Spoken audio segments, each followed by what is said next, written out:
one more part. He has to come deal with her. So, let's get on into it.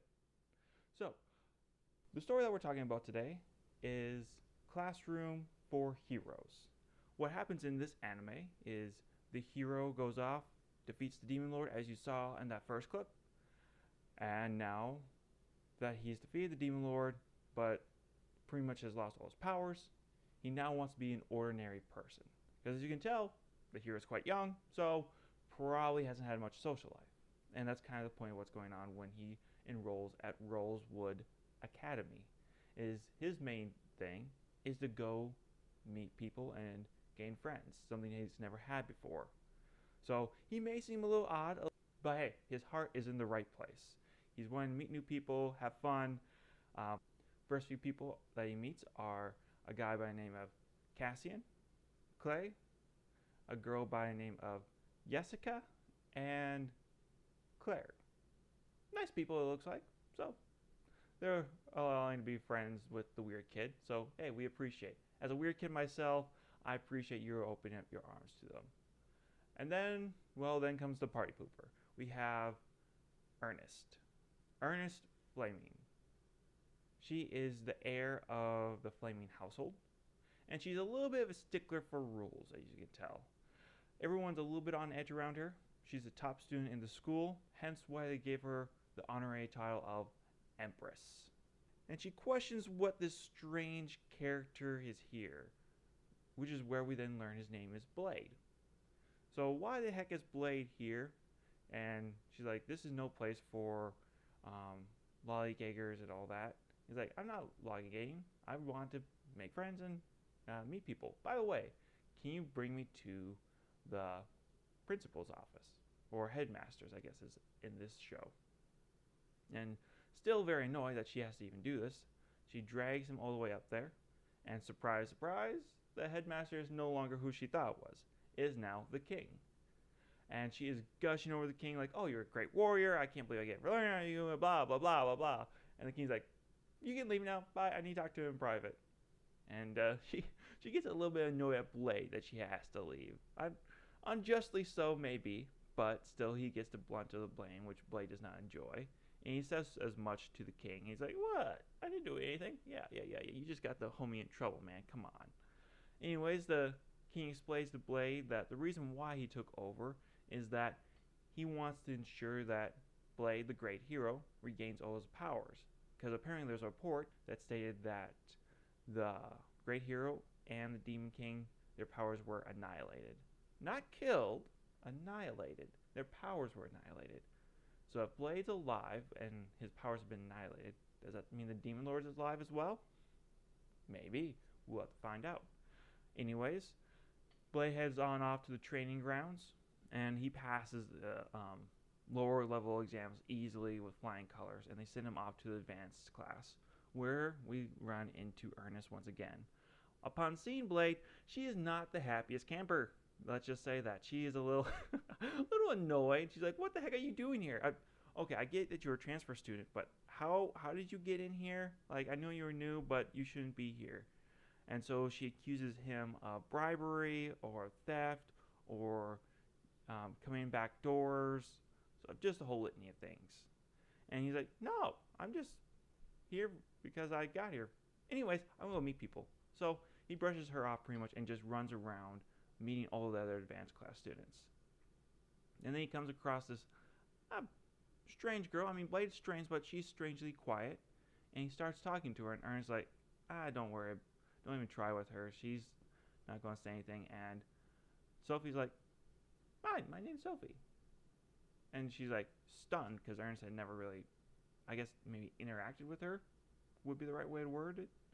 Anyways, as Blade is talking with Sophie, Ernest tells the instructor that she would like to test Blade to see if he really actually belongs in the class. So she brings Blade over, puts him in front of a suit of magical armor, and tells him, go ahead, slice it in half. Everyone in this class can do it. And Blade's like, okay, how much power level can I do? Or how strong can I be? Like, what's the level of the classes? And Ernest is like, wow, 2, 3, 3. Yeah, we're 3. And Blade's like, excellent. So he brings out this ultimate powerful skill that absolutely blows away the target and the wall and pretty much everyone that was standing behind him. Needless to say, people weren't all that happy. They got a little disheveled. Ernest, well, she looks a lot more like a Victoria's Secret model now. Oh, fan service. Yeah. Anyways, everyone's like, okay, what's break for lunch now? Like, we're all pretty much exhausted. This is not going well. Let's just break here. So everyone goes to lunch. Ernest sits down at a table alone. No one else is by her. And then Blake sits down and he tries to wave over some other people. Well, everyone else is a little bit intimidated by Ernest. And Blade's confused as why. He thinks at first, oh, are you being bullied? Hey, if you need someone to talk to, you can talk to me. And she's like, no. It's because everyone's scared of me, dumbass. And he's like, oh. Well, why? And he just doesn't seem to get it. And, it's Blade. He's a little socially awkward. So, we can all kind of understand that. I mean, I don't think anyone was that bad growing up. At least not that I knew. But, all kinds of kinds, right? Anyways, Ernest then apologizes for accusing him of thievery and all that other stuff. And Blade's like, oh, yeah, sure. I don't care. During their meal, Blade mentions that him and her are now friends since they're sitting and eating lunch together. And Ernest seems to be pretty okay with that. She's like, oh, okay. So the girl that everyone in the school that thought was unapproachable just took someone willing to put up with her stubbornness, I guess you could say, and be friends with her. And I guess she's okay with it. Later on that night, we get an indication that things aren't all that well for actually our Empress. She has some fiery dreams and her sword is rattling for some reason. Anyways, cuts to the next day, and she's off fighting raggedly with everybody for some reason, like some kind of berserker. She takes out pretty much everybody with ease. Leonard, who's just a simple spear or lance spearman. She takes out Sophie, who uses her fist for the most part. And before she can go after Blade, something surges through her sword and causing her to collapse. Taking her immediately to the infirmary, we then learn that it's not any physical wound that's ailing her, it's some kind of curse. Unfortunately, the nurse can't really do much about it. Her methods deal more with disease and physical health, not magic or curses. Anyways, Ernest wakes up in a little bit and she wants to leave. The nurse says no. Blade's like, hey, I got this, trust me. And the nurse is like, okay, fine. Which, I mean, why? Like, does this nurse know who Blade is? Why does he know it? But, okay. I guess she trusts him for some reason. Maybe the king told her, hey, this is the hero, great hero. Listen to him. Okay, I can believe that. Maybe, but that's a bit of a stretch. Oh well, maybe we'll find out later in the season why. Hopefully. So the two of them leave, and Ernest orders Blade like, hey, you can't say anything to anybody. This is just between you and me. Nothing. And Blade's like, okay, sure. And then he proceeds to go to the school's or the kingdom's data entry. I'm not sure where exactly he went, but he went somewhere with a lot of machines that were protecting a whole bunch of data information. And just cut through down all the box and broke in. And what he discovered is the sword that Ernest is carrying around, well, it's not as simple as everyone else thought. I mean, we know that something strange is going on. Now Blade knows exactly what's going on with that blade.